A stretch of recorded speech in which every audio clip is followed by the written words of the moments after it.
I'm Jeff Cornwall, and this is the Entrepreneurial Mind. Today my guest is Ben Cooper. We'll be back to talk with Ben after this.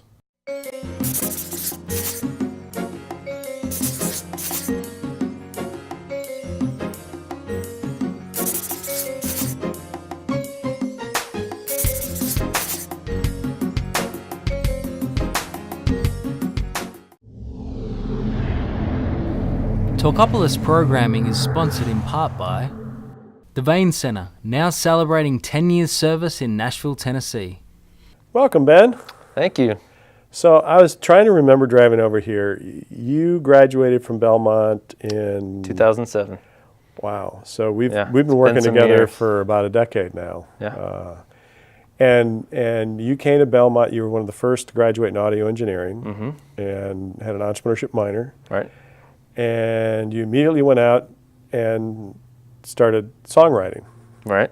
So talk about that Yeah. decision. Well, How did you get to that point? I 'Cause- immediately went out and when I wasn't working at Starbucks was writing songs. Gotcha. So Okay. yeah, there was definitely some.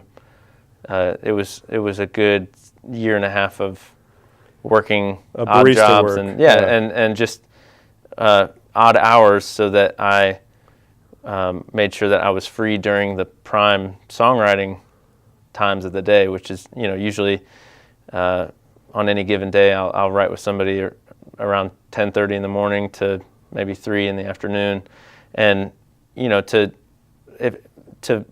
get some of the best opportunities to write with some of the best songwriters.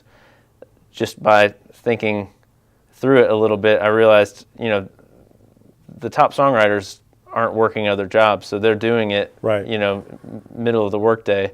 So if I want to write with people who are more I mean, established, they go down Music Row with lunch pails and put in their 8 hours. Yep. So that's their job. So I wanted to work jobs where it would allow me to show up during those same times and walk into publishers' buildings and at least rub elbows with people who were doing it full time already. So had you intended to go into audio engineering, or was songwriting and performing kind of what you really wanted to do? Well, yeah. So when I came down to Belmont, I knew that I wanted to be an artist, and that was really what drove me to want to end up in Nashville. And once I got down here, and even before I came down, when I was looking at the possible majors, I was thinking, okay, I don't really want to try to major in music or major in something that would really kind of lock me into a very specific and tailored career field that if I walked off the stage with my diploma, I'd be limited maybe in my options. So I wanted to kind of pursue something that would go arm in arm a little bit with what I was passionate about, making music. And so I also enjoyed the recording side of it. And I decided that if I was able to study something that maybe would help further my own music and my own creativity, then it would also allow me to make money doing work outside of just standing on a stage singing in front of people. And that also was a huge part of why I stepped foot in the entrepreneurship world. Yeah, Because, but it's kind of what we teach is hard. Isn't it kind of hard for you to apply as a songwriter? Because we kind of talk about there's this market out there and it has a need, and you find that need, and then you find a solution for that need. I mean, you're going into this market with a sea of other songwriters. Right. And it's a little different kind of an approach, isn't it? Yeah. Than what we teach? well, what I've told people is, and in a lot of ways, you can't even really teach songwriting Right. very easily. I mean, you can teach some of the best practices and some elements of the craft, but a lot of the most successful songwriters in town here don't necessarily have degrees that represent their success as songwriters. So I've told people that I have what has kept me in the music industry has been my entrepreneurial background, that mindset, that training, because there are a lot of ups and downs in, as you were saying, in kind of a sea of creatives. Right. And so there have been different seasons. I think my wife and I were talking about over the last 5 or 6 years, I think the longest stretch we've ever gone where we've maintained the same exact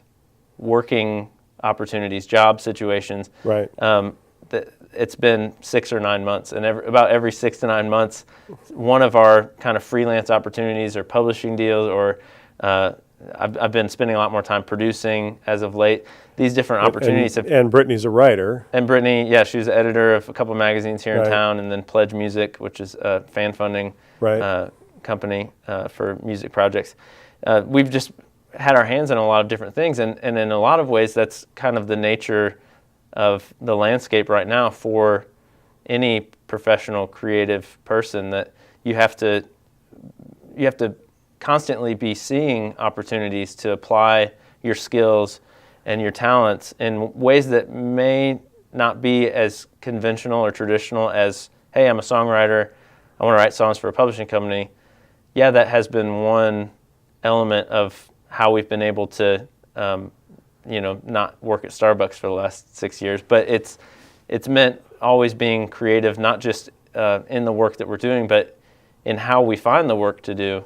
So there have been a lot of seasons where we've kind of seen one opportunity come to a close and not quite be sure exactly what the next 6 months or 9 months is going to look like, but felt confident you had the skills to kind of figure it out. Yeah, there's always been a sense of, and I think that's kind of the entrepreneurial optimism that has kept me moving forward, that no matter what has happened in the last or entrepreneurial insanity, maybe a little bit. Amnesia. That's good. I like that. Amnesia. That's good. But it's kind of been the driving force that has always allowed me to say, okay, even though it's uncertain, I trust that the potential is extremely high for the next 6 months, and that no matter what it might look like, I know that even compared to the next songwriter or audio engineer or whoever it might be, who I might look to my left or right and see maybe them pursuing a similar career as I am, I have to believe that I have an advantage with that entrepreneurial background that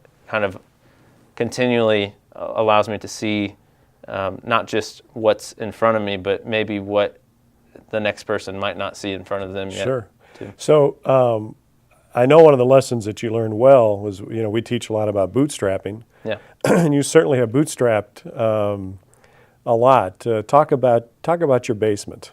My basement.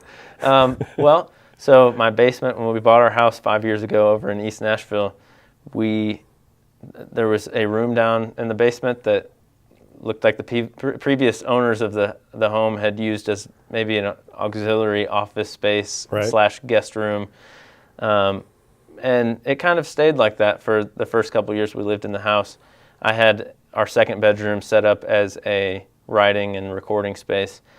And then we found out we were expecting a baby. Upstairs. Yeah. So just on our main floor. Right. It was great. It was convenient. It was a great little office workspace.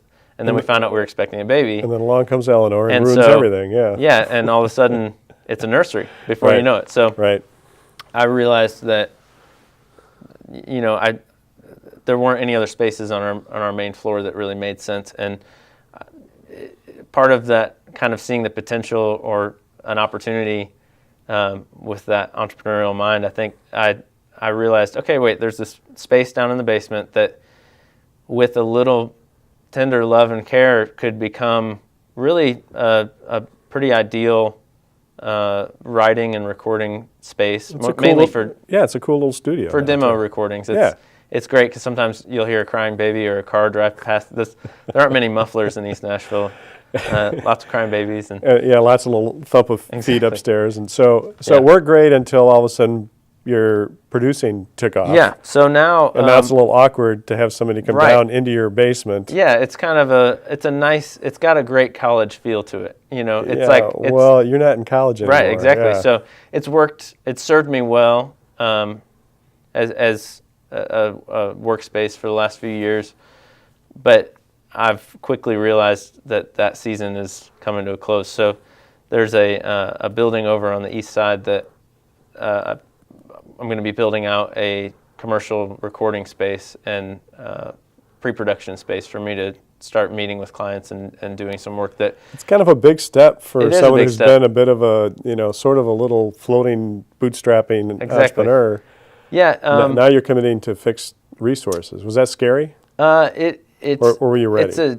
It's a jump, but it's in my gut. I know it's a necessary step to take. Right. Because the production process is really a chain where the weakest link kind of can make everything come apart if you're relying too heavily on something that isn't really getting you as close as possible to the quality and final outcome that you are hoping for. So a big part of the recording experience is the room and the vibe of the space that you're working in. And I realized pretty early on that the spaces that I've been working in some ways I felt a little bit displaced or homeless in the sense of, my home base is not cutting it right now. So it's still a great place in the meantime, but I'm working with a builder right now to really kind of finally take that next step and move into a space that more closely represents the quality that I want the artists that I'm working with to experience when we're in the room together. Well, I appreciate you coming by and sharing your journey so far with us. And, Yeah, absolutely. And look forward to seeing you again soon. Thank you. It's my pleasure.